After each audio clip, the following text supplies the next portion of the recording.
দর্শক স্বাগত দৈনিক সকালের অফিসিয়াল ফেসবুকে। দর্শক আমরা আপনাদের দেখানোর চেষ্টা করছি পাখির চোখে আসলে শাহবাগে যে শিক্ষকদের 3 দফা দাবি নিয়ে আন্দোলন চলছে সে আন্দোলনের সর্বশেষ পরিস্থিতি। আজ দুপুর 12টার কিছুটা সময় 12টার কিছু পরে শাহবাগে আসেন বেসরকারি এমপিওভুক্ত যারা শিক্ষক কর্মচারী রয়েছেন তাদের যে 3 দফা দাবি রয়েছে সেই 3 দফা দাবি নিয়েই তারা এখানে উপস্থিত হন এবং উপস্থিত হওয়ার পূর্বে আসলে শাহবাগ থানার সামনে পুলিশি বাধার মুখে পড়েন এবং পুলিশি বাধা অতিক্রম করেই আসলে একটি পর্যায়ে তারা এই শাহবাগ মোড়ে অবরোধ করেন এবং শাহবাগে তারা অবস্থান নেন। এই মুহূর্তে তারা ঠিক অবস্থান করছেন রাজধানীর একটি গুরুত্বপূর্ণ পয়েন্ট আন্দোলনের আতুরঘর যাকে বলা হয় সেই আতুরঘর শাহবাগে। দর্শক আপনারা দেখতে পাচ্ছেন ইতিমধ্যে আসলে সারা দেশের হাজার হাজার শিক্ষক আসলে এই ঢাকা শহরে ঢাকা অভিমুখে যাত্রা করেছেন এবং সেই সাথে আসলে তারা রাজধানীর গুরুত্বপূর্ণ পয়েন্ট শাহবাগ মোড় তারা অবরোধ করে রেখেছেন। তাদের যে 3 দফা দাবি সেই 3 দফা দাবি হচ্ছে 20% বাড়ি ভাড়া, 1500 টাকা চিকিৎসা ভাতা এবং সেই সাথে 75% উৎসব। সেই 3 দফা দাবি নিয়েই আসলে বেসরকারি এমপিওভুক্ত শিক্ষকরা রাজধানীর শাহবাগ মোড়টি তারা অবরোধ করেছেন। এর আগে গতকাল দুপুর 12টায় একটি লং মার্চ দেওয়ার কথা থাকলেও আসলে সেটি বেশ কয়েকটি কারণে সেই লং মার্চটি পিছিয়ে বিকেল 4টা নাগাদ করা হয় এবং 4টায় সেই লং মার্চটি সচিবালয়ের উদ্দেশ্যে শহীদ মিনার থেকে যাত্রা করে এবং সেই যাত্রার একটি পর্যায়ে আসলে সেটি হাইকোর্টের ঠিক সামনে গিয়েই পুলিশি বাধার সম্মুখে পড়ে এবং সেখানেই তারা রাত 8টা পর্যন্ত অবস্থান করে। রাত 8টার কিছুটা সময় পরে সেখানে অবস্থান করার পরেই আসলে সেখান থেকে শিক্ষকরা আবার একটি মিছিল নিয়ে শহীদ মিনারে যায় এবং তারা সেখানে সারা রাত অবস্থান করে। গত 2 মাস পূর্বে আসলে 3 দফা দাবি নিয়ে শিক্ষকদের যে চলা আন্দোলন সেই আন্দোলনটি আসলে আন্দোলন সফল করার জন্য রাজধানী সচিবালয়ে আসলে একটি মিটিং করে শিক্ষক কর্মচারী এবং সচিবালয় শিক্ষা উপদেষ্টা এবং শিক্ষা সচিব মহোদয়। সেখান থেকে তাদেরকে আশ্বাস দেওয়া হয় আগামী 2 মাসের মধ্যে আপনাদের যে 3 দফা দাবি সেই 3 দফা দাবিটি আসলে মেনে নেওয়া হবে। কিন্তু 2 মাস পেরিয়ে গেল, তাদের যখন 3 দফা দাবি আদায় হচ্ছিল না ঠিক তখনই 12ই আগস্ট সারা দেশ থেকে হাজার হাজার শিক্ষক ঢাকার প্রেস ক্লাবে এসে জমায়েত হন এবং সেখানেই আসলে তারা একটি বিক্ষোভ সমাবেশ করেন এবং সেই বিক্ষোভ সমাবেশের ফলে আশপাশের পুরো এলাকায় যানজট ছড়িয়ে পড়ার ফলে পুলিশ তাদেরকে অনুরোধ করে 10 মিনিটের ভিতরে জায়গাটি ছেড়ে দেওয়ার জন্য, কিন্তু তারা সেখানে জায়গা ছেড়ে না দিয়ে তারা সেখানে অবস্থান করে এবং একটি পর্যায়ে পুলিশ তাদেরকে সাউন্ড গ্রেনেড নিক্ষেপ করে এবং লাঠিচার্জ করে তাদেরকে ছত্রভঙ্গ করে দেয় এবং একটি গ্রুপকে আসলে শিক্ষকদের একটি অংশকে তারা শহীদ মিনারে নিয়ে আসে। সেখানেই তারা অবস্থান করছিলেন বেসরকারি এমপিওভুক্ত শিক্ষকরা।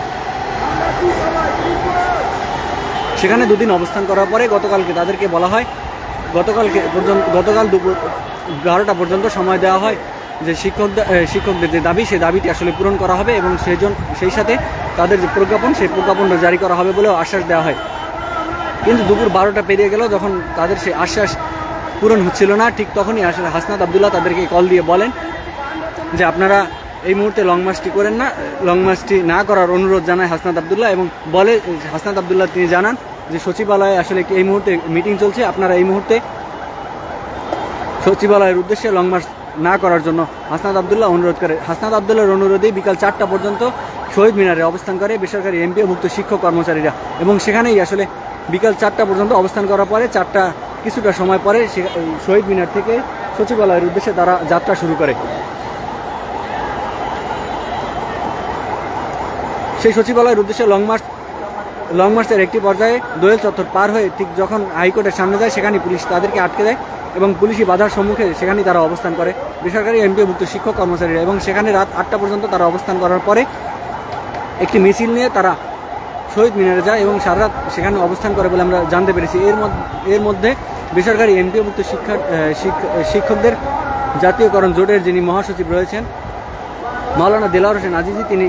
বলেন যে আমরা আগামীকাল শাহবাগ ব্লকেট কর্মসূচি পালন করব এবং সেই সাথে সারা দেশ থেকে শিক্ষকদের ঢাকায় আসার জন্য অনুরোধ জানান মাওলানা দেলাওয়ার হোসেন আজিজি। তার অনুরোধে সারা দেশের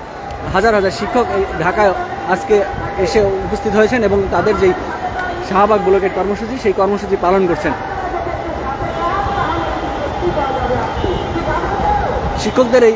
অবস্থান কর্মসূচি এবং ধর্মঘটের কারণেই আসলে সারা দেশের বেসরকারি এমপিওভুক্ত শিক্ষা প্রতিষ্ঠানে আসলে পাঠদান যে কার্যক্রম সেই কার্যক্রম ব্যাহত হচ্ছে এবং অনেক শিক্ষা প্রতিষ্ঠান আসলে শিক্ষা প্রতিষ্ঠানের শিক্ষকরা কর্মবিরতিতে গিয়েছেন বলে আমরা জানতে পেরেছি। দর্শক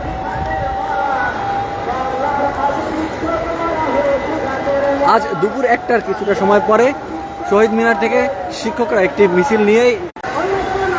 সেখানে আসলে অবস্থান করে এবং দেলোয়ার হোসেন আজিজি যিনি শিক্ষকদের সমন্বয়ক তিনি আসলে বলেন যে আপনারা এখানে সারা দেশ থেকে যারা শিক্ষক রয়েছেন তারা ঢাকায় চলে আসেন এবং ঢাকায় আমাদের যে আগামী দিনের কর্মসূচি সেই কর্মসূচি বাস্তবায়ন করেন।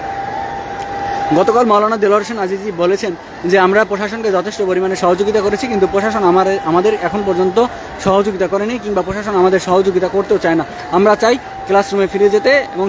শিক্ষার্থীদের পাঠদান কর্মসূচিতে অংশগ্রহণ করতে।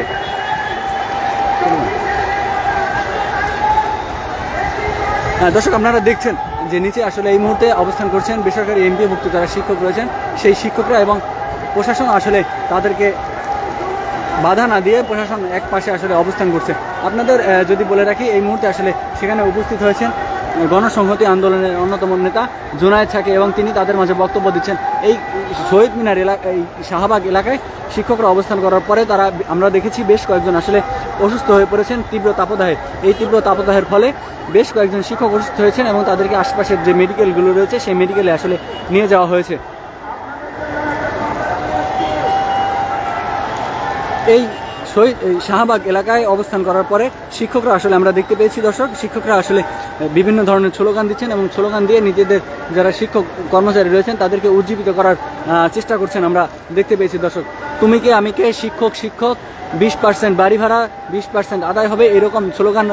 শোনা গিয়েছে শিক্ষকদের মুখ থেকে।